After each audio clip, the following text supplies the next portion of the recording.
My name is Christopher Cook. I was born in Fort Wayne, Indiana, raised in Fort Lauderdale, Florida, and this is my story. So I grew up in Fort Lauderdale, Florida, about 25, 30 minutes outside of Miami. A lot of crazy stuff going on there. Growing up, I was introduced to a lot of that. Got mixed up with the wrong crowd, really led me down the wrong path, and I ended up in a 25-year addiction that almost took my life. I can remember really wanting to be accepted, really wanting to be loved, wanting to fit in. That led me to being involved with some people that just wasn't good for my life. I tried marijuana for the first time when I was 11, and I liked it, and not thinking that it would take me on a road that would almost take my life 25 years later. I got introduced to cocaine when I was 16, became addicted to that, and also became addicted to a fast lifestyle. I started doing robberies, started selling drugs as a means to get more drugs. I thought that lifestyle was what I wanted, and it was really dangerous, and it really led me to some situations that looking back now, I could see that God had his hand on me the whole time. I remember one time I was with my friends, and we had been up for days getting high. We found ourselves looking for ways to get money. We went to Miami. We did a robbery, and this time the guys that we went and the guys that we did that to, they followed us. And they followed us. They were coming after us.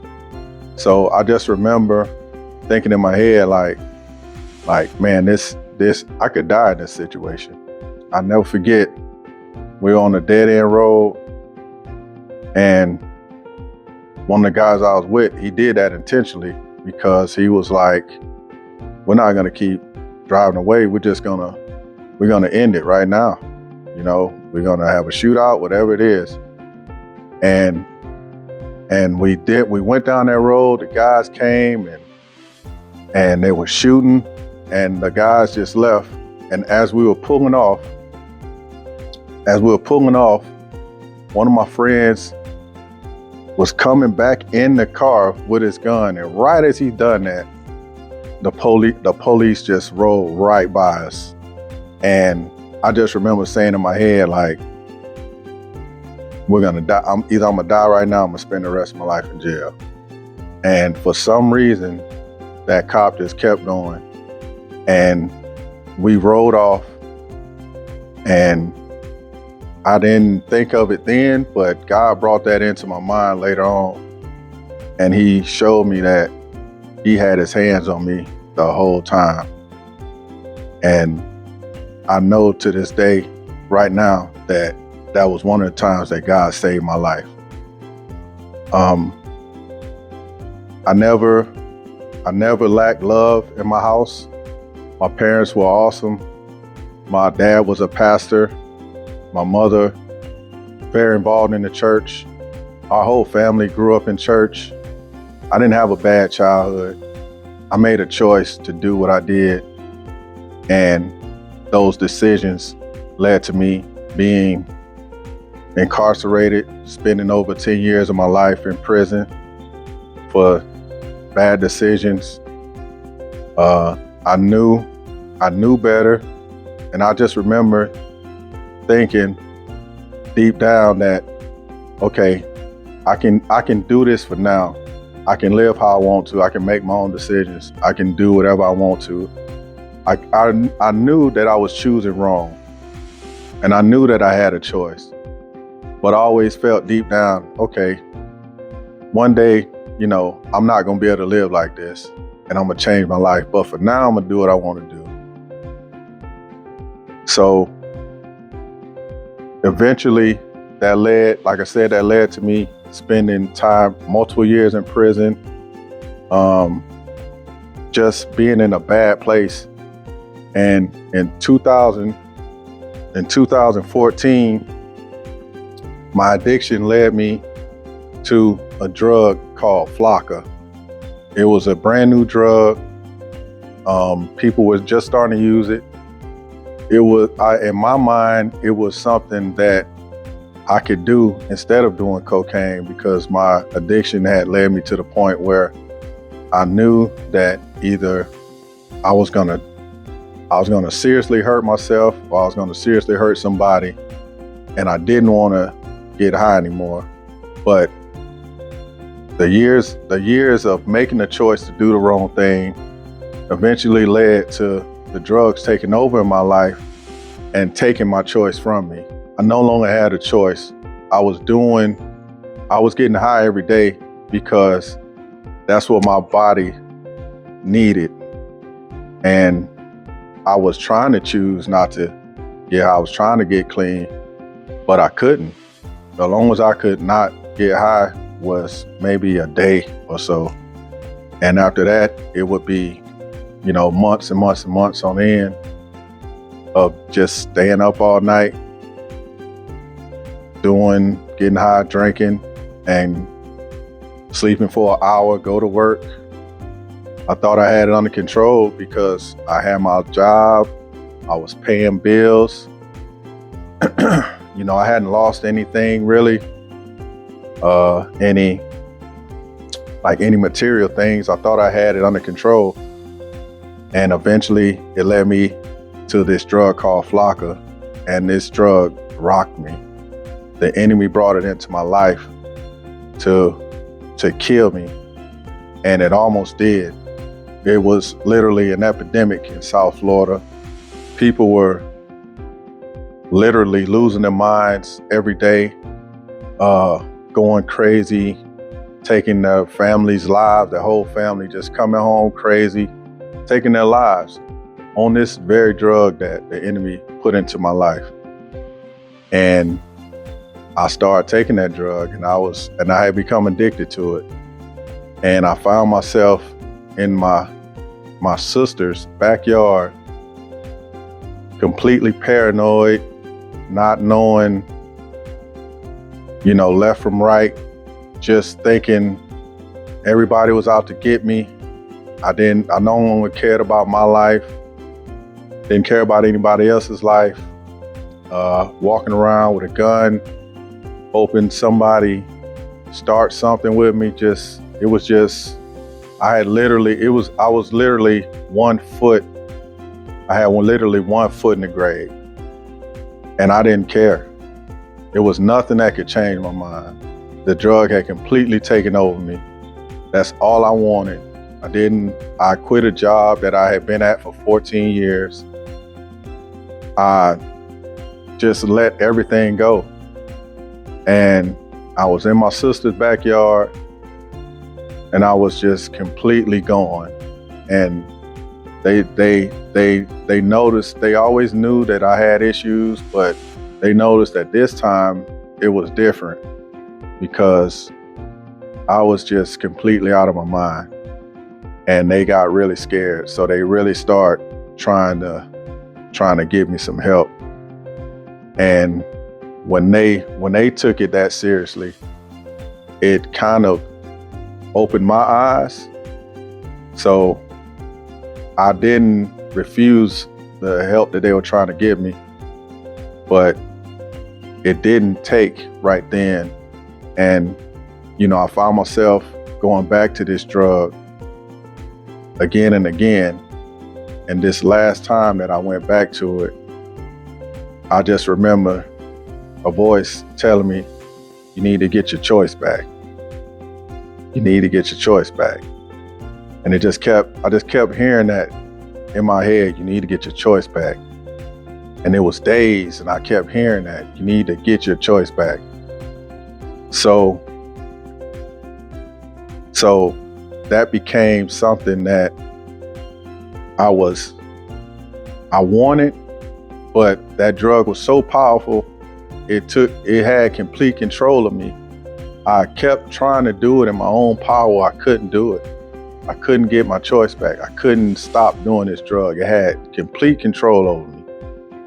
So I just remember this night, I was up for days, had been up for days, completely paranoid, just thinking everybody that went by me was either paying attention to me, wanted to do something to me. So it made me, really defensive. And everybody that I came across, it was a potential situation for somebody to get hurt. And I just remember thinking, like, I'm gonna die doing this, or I'm gonna hurt somebody else, or I'm gonna end up in jail for the rest of my life. And I was just tired. I couldn't do it, try on my own no more. So I was literally giving up. I said, God, if you're gonna save me, then save me. If not, just let me die.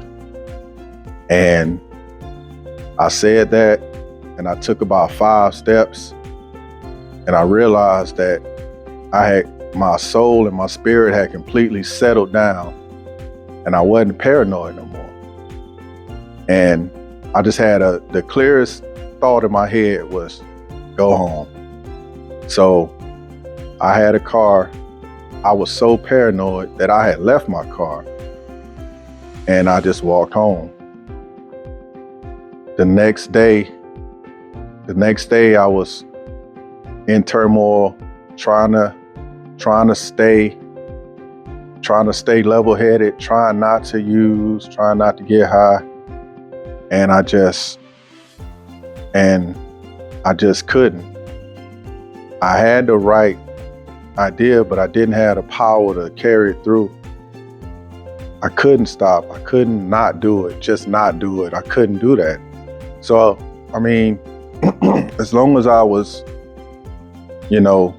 trying to do it on my own, I kept failing. I kept going back to it. And this last time, I remember I just had a vision. I had a vision of my daughter, Michaela. She was only 6 at the time. Just had a vision of her living her entire life with no parents, growing up in the system, having this rough life. Her whole life flashed before my eyes. And I didn't know, but God knew that was the only thing that could penetrate my heart and make me say, okay, make me make the decision to get some help and just to surrender, really. So when that happened, I just surrendered. I got on my knees. I was in the backyard on the porch. I got on my knees.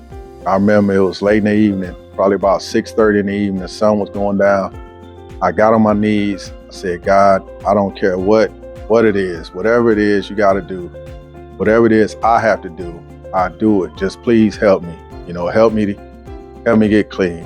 I can't do this on my own. I need your help. Please help me. And I prayed that prayer. I was crying and just completely surrendered. I got up, I went in the house, and right away I started having ideas of what to do. I said, okay, I'm not gonna sit back and wait. I'm gonna go out and look for help instead of sitting back, waiting, and trying not to do it. I'm gonna actively look for help. And while I was doing that, I had the idea to reach out to my brother, who was Pastor Ty, and tell him what had been going on with me the past week or two, and that I really needed help and I wanted help and I wanted to surrender. I surrendered. I want to do whatever it takes. And I had the idea that right away God started dealing with me, telling me that whatever happens, it's going to be it's going to need me to be set apart from everything for a long period of time so that I can work on you. I kept hearing that in my spirit. So he conditioned me to do what it was that he had planned for me. I didn't even know it was planned for me already. And long story short, I reached out to Pastor Ty. He prayed about it, and God gave him direction on what to do. Him and my family, the rest of my family, we made a way for me to get out of the environment that I was in, to be able to make a change. When I got here, the plans for my life had already started. I didn't even know. I flew here in May of 2015. The plans for my life had already started in January. Doors were being opened, relationships were being made. When I got here, we didn't know what would happen, but within a week or two, it just all came together like it had been planned for years. A door opened up for me to be a part of the ministry called Teen Challenge. I joined that ministry. I went through a year of a Bible curriculum along with some substance abuse treatment.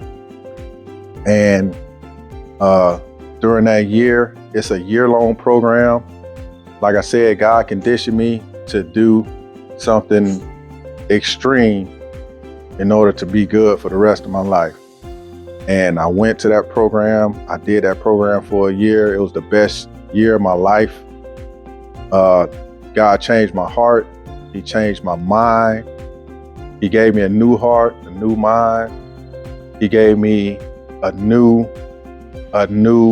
walk in life. He let me know that I need to treat people differently. He let me know that my life should be all about love. My relationship with my daughter was destroyed. He restored that. I got a family now. I have children. We got 3 kids. I'm married, got a lovely wife. We have a beautiful home. He's given me a career. I'm a chef. I work for Zia Rotisserie. God has he's really changed my life. And he's really given me everything that more than I could ever imagine.